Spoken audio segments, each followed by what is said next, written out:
नारी का ये अपमान नहीं सहेगा हिंदुस्तान। नारी का ये अपमान नहीं सहेगा हिंदुस्तान।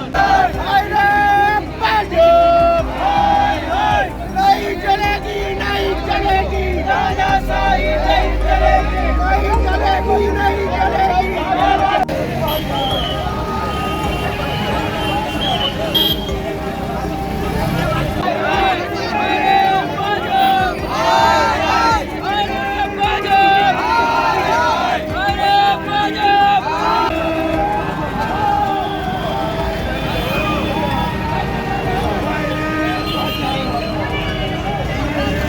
જે રીતે ઓડિશામાં બેટી જે છે સ્કૂલમાં શાળામાં ભણવા જાય છે, પરંતુ તેનું જાતીય શોષણ કરવામાં આવે છે, માનસિક તણાવ આપવામાં આવે છે. જ્યારે બેટી ન્યાયની માંગ કરે છે તેને વધારે તણાવ આપવામાં આવે છે. બેટીએ છેલ્લા કંટાળીને પોતાની જાતને આગ લગાવી દીધી.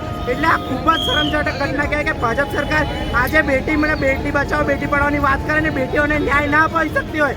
ક્યાંક ને ક્યાંક માત્ર ને માત્ર આપણી દીકરી બહેનોનું અહીંયા શોષણ થઈ રહ્યું છે ભાજપ સરકારના રાજમાં. શું કાર્યક્રમ રાખ્યો છો આજે? આજે NSUA દ્વારા ચક્કાજામ કરીને વિરોધ પ્રદર્શન દર્શાવવામાં આવ્યું છે કે ભાજપ સરકાર તમે જલ્દી એ દીકરીને ન્યાય મળો છે અને જે પણ ગુનેગાર છે તેના પર કડક પગલાં થવા જોઈએ અને જરૂર પડે તેને ફાંસીની સજા પણ આપવી પડે.